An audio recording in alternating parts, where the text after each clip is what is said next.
Bonjour à toutes et à tous, bienvenue dans ce bord de scène 3 de l'Onde théâtrale. Donc aujourd'hui, je suis encore entourée une fois des nouveaux protagonistes de cette pièce. Donc tout d'abord, Amandine D, vous êtes autrice et comédienne. Entre autres, vous avez publié de nombreux ouvrages, Temps de place dans le ciel en 2015, ou encore Et puis ça fait bête d'être triste en maillot de bain en 2021. Vous avez également été lauréate du prix hors concours en 2017 pour votre roman La femme brouillon. Je me tourne vers Rémi Laversin. On ne vous présente plus, mais je vais vous représenter encore une fois. Vous êtes le créateur de l'Onde théâtrale et le président de la Compagnie 8. Et puis Zoé Jaborska, vous êtes la commetteuse en scène de la pièce avec Amandine D. Et donc nous sommes ici pour la pièce Cramoisir que vous avez créée et mise en scène avec les étudiants de l'Université de Lille. Donc ma première question, c'est pour Rémi. C'est déjà le 3e épisode. Concrètement, comment tu t'organises pour créer une pièce comme ça et la mettre en place? Alors là, j'ai eu la chance d'avoir Dominique H qui m'a contacté en me proposant de rencontrer Amandine. Et donc on s'est rencontrés, on a parlé de l'Onde théâtrale, elle m'a proposé de travailler sur le désir comme élan de vie. Suite à cet entretien, après il a fallu retrouver des financements. Donc là, il y a l'Université de Lille et la fondation du Crédit Mutuel du Nord qui nous a soutenus sur ce projet. Et puis après, comme d'habitude, pour l'ensemble des épisodes, on organise un casting, on rencontre des jeunes. On a demandé à Zoé si elle voulait bien mettre en scène et donc s'occuper du texte d'Amandine. Et puis voilà, après c'est les répétitions qui s'enchaînent et puis on arrive là à la captation et puis voilà. Justement, tu as évoqué l'élan de vie, le désir comme élan de vie. Vous traitez beaucoup de désir dans vos textes, Amandine. Cette fois, vous vouliez aborder le désir du coup comme élan de vie. Qu'est-ce que vous entendez par cette formule ? Alors effectivement, j'ai publié un texte en 2021 qui s'appelle « À main nue » où j'explore la question du désir, qui est plus la question du désir sexuel, mais je veux pouvoir en fait étirer au maximum la notion de désir parce que je veux que tout le monde puisse se l'accaparer, se l'approprier, et puis chacun rentre par la porte qu'il ou elle veut. Et en fait, la question du désir, le désir, c'est juste ce qui nous tient debout, en fait. C'est juste ce qui nous donne du souffle, ce qui nous donne envie de nous lever le matin. Et c'est aussi, je pense, qui nous tient le plus à cœur de défendre, en fait. Et ça, je sais que c'est une fenêtre qui peut résonner pour tout le monde.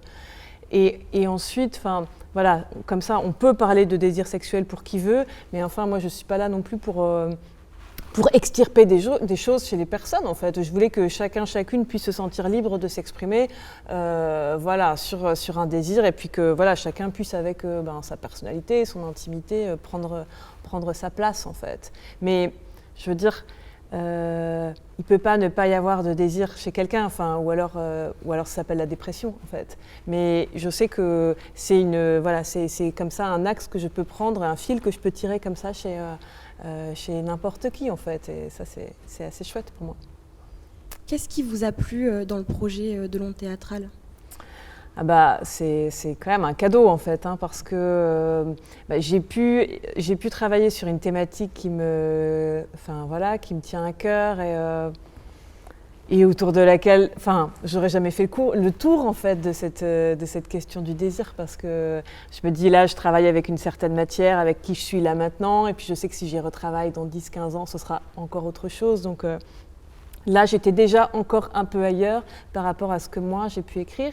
Et puis, alors, ça correspond au désir de n'importe quel auteur-autrice, je pense, c'est à la fois d'avoir un cadre de travail et d'avoir carte blanche, parce qu'en fait, c'est ça aussi, c'est sentir que on me fait confiance pour écrire sur une thématique qui m'intéresse.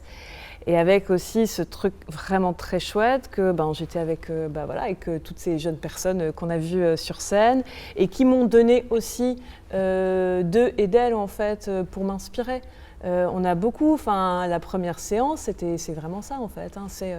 On a discuté, on s'est raconté des choses, puis il y avait eu tellement de désirs aussi quand même enfermés, confinés, que là ça demandait qu'à émerger.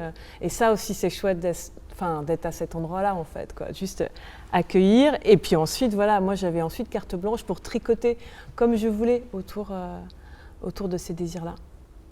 Vous avez évoqué la collaboration que vous avez effectuée avec les étudiants de l'Université de Lille.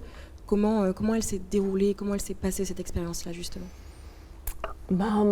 Alors, je sais pas, pour moi c'était vraiment beaucoup de plaisir. Après, moi je suis pas, comment dire, moi j'arrive et j'ai envie, mais je pense aussi que le groupe il est responsable de lui-même en fait, et que si c'était génial en fait, c'est pas tant grâce à moi que grâce à eux et elles. Il y a vraiment quelque chose et que j'ai encore perçu aujourd'hui de ce groupe là qui évolue. Enfin, c'est ce que je disais tout à l'heure. J'avais l'impression d'être face à une sorte d'essaim comme ça, de gens qui bougent ensemble, qui rient ensemble, qui créent ensemble.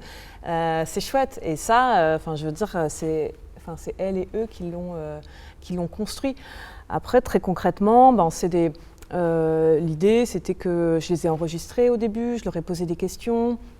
On a écrit parce que, en tant qu'autrice, je sais bien que le passage à l'écrit, c'est pas la même chose que quand on dit quelque chose à l'oral. Je sais que dans l'écrit, il peut y avoir quelque chose de plus intime aussi qui se trame. Donc voilà, c'est comme ça que s'est passée la rencontre. Et puis une autre des choses qui moi m'excitait beaucoup, parce que voilà, c'est aussi il s'agit aussi de se faire plaisir à soi-même, très égoïstement, c'était de pouvoir travailler aussi avec Zoé, travailler avec une metteuse en scène pour qui la question du corps, elle est centrale. Et ça, pour moi, c'est un truc super important parce qu'on a toujours l'impression que la littérature, ça s'arrête là et qu'on est juste des têtes et que comme si notre corps, c'était limite un encombrement ou au pire, il n'existe pas. Alors que je pense que c'est vraiment pas vrai. Moi, si je pouvais, tous mes ateliers d'écriture, je les commencerais en mouvement, en dansant, parce que je pense vraiment que ça crée une alchimie aussi différente et autre chose. Donc pour moi, ça avait vraiment du sens, en fait, de bosser, de travailler avec Zoé sur ce projet. Justement, Zoé, qu'est-ce que ça fait de travailler en collaboration avec, de mettre en scène quelque chose à deux? Je pense qu'on a assez vite toutes les deux trouvé notre place et comment communiquer. Ça s'est fait hyper naturellement, donc c'était pas tellement un défi ou un challenge. On se rendait bien compte de la place qu'on pouvait tenir chacune et en même temps comment est-ce qu'à deux d'un coup on pouvait créer des trucs. Ça nous arrivait plusieurs fois de se dire j'aimerais bien faire ça, oui, mais si on faisait ce truc-là avec ça en plus, et où tout d'un coup, en fait, une idée qui était très simple et basique à la base a pris une toute autre ampleur parce que elle était le fruit de deux cerveaux. Et puis le fait de travailler avec un texte qui était en train de s'écrire, c'était hyper intéressant de du coup savoir que tout était en mouvance perpétuelle et que tout était possible et que tout pouvait bouger, notamment dans le rapport qu'on a eu aux étudiants et aux étudiantes, le fait de leur demander d'être force de proposition, c'était à la fois de la matière pour toi, je pense, et pour moi, et c'était hyper intéressant de travailler comme ça en tandem, un peu, en se renvoyant la balle tout le temps. Je sais pas, toi, comment tu l'as vécu? Je suis d'accord avec toi sur effectivement le fait que je pense qu'il y avait une espèce de sensibilité claire sur qui était à quel endroit. Et c'est vrai que moi j'étais moi l'idée c'était que je puisse amener cette matière du texte. Et après moi j'adore parce que dans ce genre de moment de création, j'aime cette idée d'un texte qui est élastique. Je veux dire quand j'écris pour simplement un livre, voilà, je travaille en sous-marin pendant des mois et puis à un moment le texte est fixe. Là, ce qui est assez génial, c'est qu'en fait, ça peut bouger. Et puis, ça m'est arrivé. Après, il faudrait aussi parler de l'appétit, des personnes avec lesquelles elles ont pris les textes, elles s'en sont emparées. Et ça, c'est un cadeau. De sentir que les gens ont le désir, pour le coup, de s'emparer du texte, c'est génial. Et moi, des fois, ça me faisait bouger aussi des choses parce qu'en les entendant, je me disais, oui, tiens, en fait, ça, ce serait mieux dans ce sens-là. Le fait que le texte, il passe par le corps, en fait, ça change tout, en fait. Et le fait que le temps soit très court entre l'écriture du texte et puis le plateau, ça m'oblige, moi, à être aussi en mouvement, à être sur une écriture très souple comme ça. Et ça, c'est très chouette.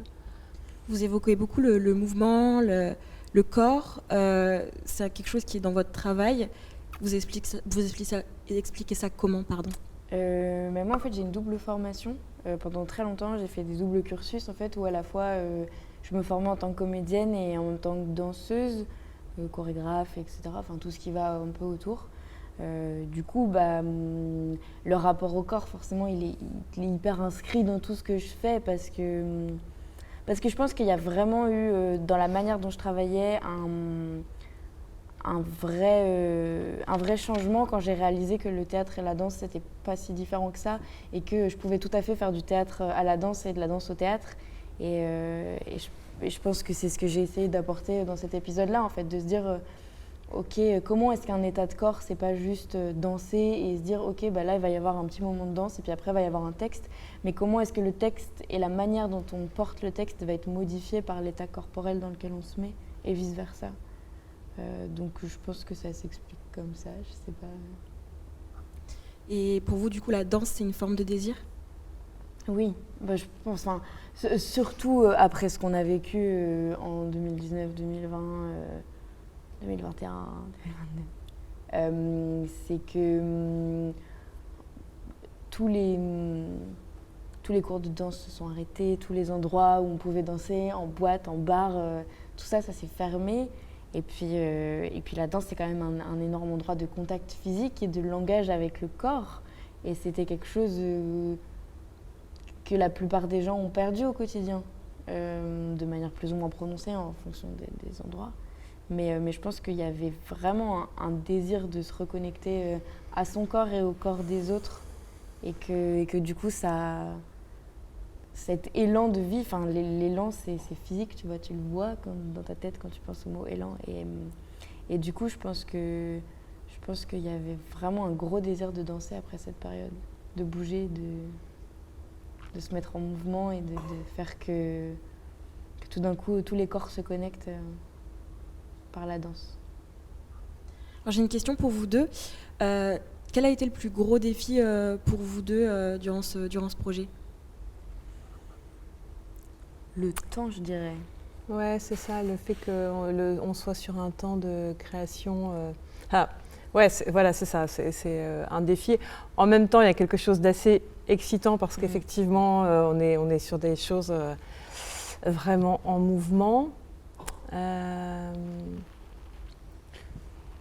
Oui. Tu veux dire quelque chose ? On a fait plus court déjà aussi. D'autres épisodes ont été beaucoup plus courts que les vôtres. Oui. Ah oui. Et ça apporte aussi quelque chose, justement, je pense, ce temps. Je sais que du coup, pour vous, c'est un gros challenge. Mais du coup, il y a une certaine urgence dans la création. Et du coup, ce qui est intéressant, parce que moi, j'ai un œil extérieur sur ce que vous avez fait tous les deux, il y a une certaine urgence qui est mise et du coup, vous allez à l'essentiel. Et ça, c'est agréable à voir, en fait.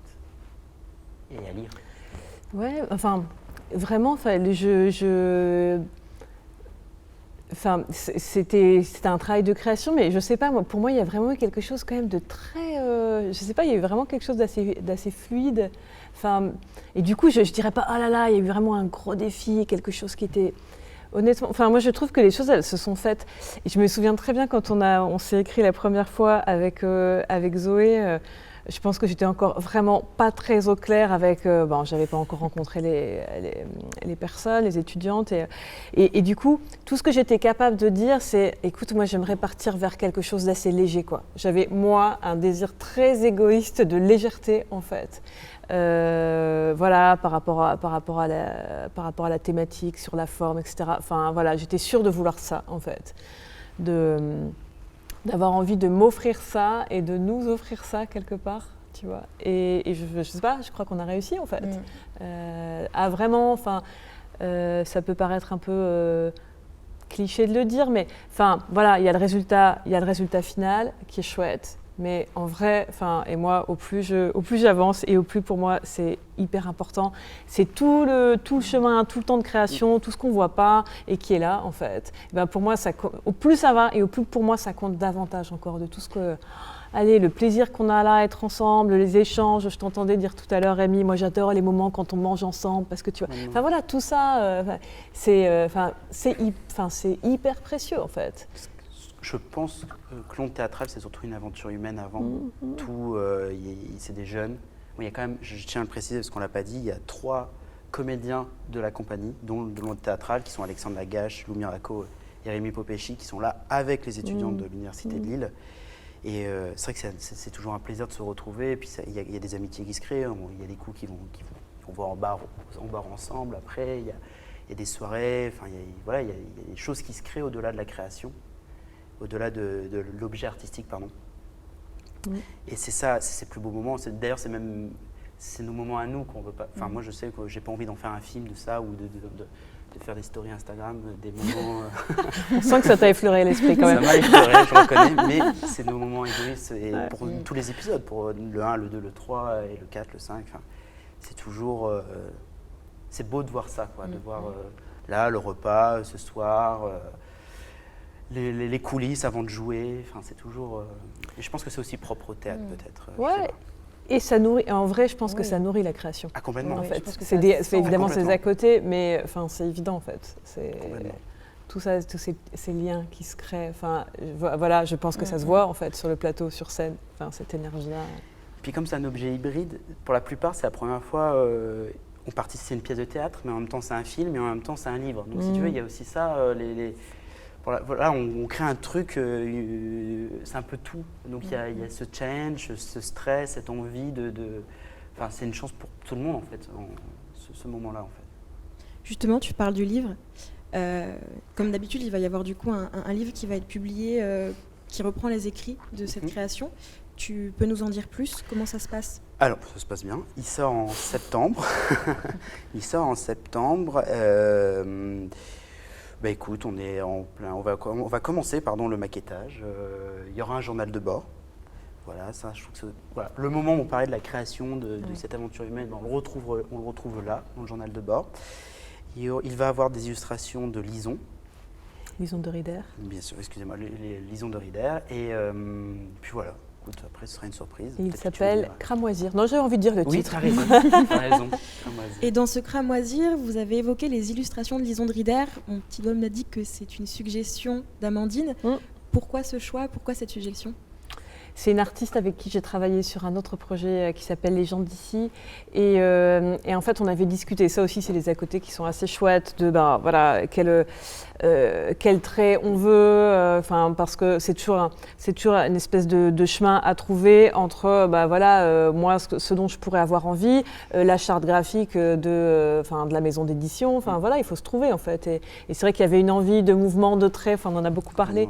Et puis à un moment, Lison de Rieder, c'est quelqu'un qui a un univers très foisonnant. Et je sais que j'avais déjà vu, elle a une série où en fait, c'est des corps qui s'imbriquent les uns dans les autres et qui est assez chouette. C'est juste, avec des guillemets, c'est des traits au crayon.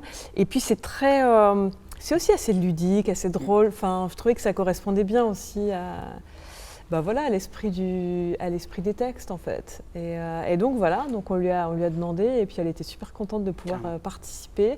Et donc elle a fait comme ça ces bonhommes intriqués, ces bonhommes, bonnes femmes, créatures intriquées. Et voilà, c'est ça qu'il y aura dans le texte. Eh bien, je vous remercie pour ce moment. Merci d'avoir répondu à mes questions. Je rappelle que les autres épisodes de L'Onde Théâtrale sont déjà disponibles. Bien sûr. Donc vous pouvez les regarder de nouveau. Et puis que le livre Cramoisir sera disponible en septembre. Exactement. Merci à tous. Merci. Merci. Merci.